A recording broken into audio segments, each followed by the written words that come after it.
ನಿಮ್ಮ ಧರ್ಮ ನಿಮಗೆ ದಾರಿದ್ರ್ಯವನ್ನು ಕೊಡುತ್ತೆ, ಭಕ್ತಿ ನಿಮಗೆ ಬಡತನವನ್ನು ಕೊಡುತ್ತೆ ಅನ್ನೋದನ್ನು ನಾನು ಭಗತ್ ಸಿಂಗ್ ಅವರು ಯಾಕೆ ನಾಸ್ತಿಕರಾಗಿದ್ದರು ಅನ್ನೋ ವಿಡಿಯೋದಲ್ಲಿ ಡೀಟೇಲ್ ಆಗಿ ಎಕ್ಸ್ಪ್ಲೇನ್ ಮಾಡಿರುವೆ.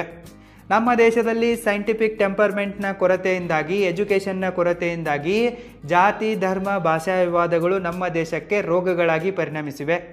ಈ ರೋಗಗಳನ್ನು ನಾವು ಬೇಗನೆ ಹೊಡೆದೋಡಿಸದಿದ್ದರೆ ನಮ್ಮ ದೇಶ ಉಳಿಯೋದು ಮತ್ತು ಬೆಳೆಯೋದು ಡೌಟ್ಫುಲ್ ಆಗಿದೆ. ಅದಕ್ಕಾಗಿ ಇವತ್ತಿನ ಎಪಿಸೋಡ್ನಲ್ಲಿ ನಾನು ಸೈಂಟಿಫಿಕ್ ಟೆಂಪರ್ಮೆಂಟನ್ನು ಡೆವಲಪ್ಮೆಂಟ್ ಮಾಡುವುದಕ್ಕಾಗಿ ಹೇಗೆ ಎಲ್ಲ ಧರ್ಮಗಳು ದಂಧೆಗಳಾಗಿವೆ, ಸ್ಕ್ಯಾಮ್ ಆಗಿವೆ, ಬಿಸ್ನೆಸ್ ಆಗಿವೆ ಅನ್ನೋದನ್ನು ಎಕ್ಸ್ಪ್ಲೇನ್ ಮಾಡ್ತಾ ಇರುವೆ.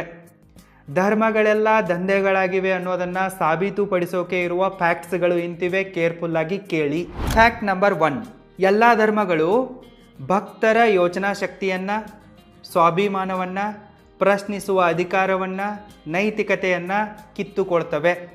ಎಲ್ಲ ಧರ್ಮಗಳು ಎಲ್ಲದಕ್ಕಿಂತ ಮೊದಲು ಅವು ಹೇಳುವ ಆಧಾರರಹಿತ, ಅವೈಜ್ಞಾನಿಕ ಕಟ್ಟುಕತೆಗಳನ್ನು, ಮೂಢನಂಬಿಕೆಗಳನ್ನು ಕಣ್ಮುಚ್ಚಿ ನಂಬೋಕೆ ಆದೇಶಿಸುತ್ತವೆ.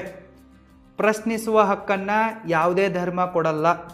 ಧರ್ಮಗ್ರಂಥಗಳಲ್ಲಿ ಯಾವ ರೀತಿ ಹೇಳಲಾಗಿರುತ್ತೋ, ಏನೇನೆಲ್ಲ ಇದೇನೋ ಅದನ್ನೇ ಆ್ಯಸ್ ಇಟ್ ಈಸ್ ಕಣ್ಮುಚ್ಚಿ ನಂಬೋದಿದೆ, ಕುರಿಗಳ ಥರ ಫಾಲೋ ಮಾಡೋದಿದೆ. ನಮ್ಮ ಸ್ವಾಭಿಮಾನವನ್ನು, ನಮ್ಮ ಮೆದುಳನ್ನು, ನಮ್ಮ ಘನತೆಯನ್ನು ಎಲ್ಲವನ್ನ ಕೂಡ ಮಾರ್ಕೊಂಡ್ಬಿಟ್ಟು ಕುರಿಗಳ ಥರ ಅವುಗಳನ್ನೇ ಫಾಲೋ ಮಾಡೋಕ್ಕೆ ಎಲ್ಲ ಧರ್ಮಗಳು ಆದೇಶ ನೀಡ್ತವೆ. ಈ ರೀತಿ ಮಾಡಿಬಿಟ್ಟು ಎಲ್ಲ ಧರ್ಮಗಳು ತಮ್ಮ ಭಕ್ತರನ್ನು ಮಾನಸಿಕ ಗುಲಾಮರನ್ನಾಗಿ, ಬೌದ್ಧಿಕ ಗುಲಾಮರನ್ನಾಗಿ ಪರಿವರ್ತನೆ ಮಾಡ್ತವೆ. ಫ್ಯಾಕ್ಟ್ ನಂಬರ್ 2, ಈ ಧರ್ಮ ಅನ್ನೋದು ಆಳುವ ವರ್ಗಗಳು ತಮ್ಮ ಲಾಭಕ್ಕಾಗಿ, ತಮ್ಮ ಆದಾಯಕ್ಕಾಗಿ, ತಮ್ಮ ಅಧಿಕಾರಕ್ಕಾಗಿ, ತಮ್ಮ ವರ್ಚಸ್ಸಿಗಾಗಿ, ಹೆಣ್ಮಕ್ಕಳ ಶೋಷಣೆಗಾಗಿ, ಬಡವರ್ಗದವರ ಶೋಷಣೆಗಾಗಿ ಶುರು ಮಾಡಿರುವ ಸಾಧನಗಳಾಗಿವೆ. ಈ ಧರ್ಮಗಳೆಲ್ಲವೂ ಕೂಡ ಜನರನ್ನು ನಿಯಂತ್ರಿಸುವುದಕ್ಕಾಗಿ ಶುರು ಮಾಡಿರುವ ಕಟ್ಟುಪಾಡುಗಳಾಗಿವೆ. ಓರ್ವ ರಾಜ 10-15 ಕೋಟಿ ಜನರ ಮೇಲೆ ಪ್ರಭುತ್ವವನ್ನು ಸಾಧಿಸೋಕೆ ಸಾಧ್ಯವಿಲ್ಲ. ಅದಕ್ಕಾಗಿ ಜನರ ನೈತಿಕತೆಯನ್ನು ಕಿತ್ಕೋಬೇಕು, ಪ್ರಶ್ನಿಸುವ ಅಧಿಕಾರವನ್ನು ಕಿತ್ಕೋಬೇಕು, ಅವರ ಬುದ್ಧಿ ಶಕ್ತಿಯನ್ನು, ಯೋಚನಾ ಶಕ್ತಿಯನ್ನು ಕಿತ್ಕೋಬೇಕು. ಸೊ ಆ ಒಂದು ಕಾರಣಕ್ಕಾಗಿಯೇ ಈ ಧರ್ಮಗಳ ಅಸ್ತಿತ್ವವನ್ನು ತರಲಾಗಿದೆ.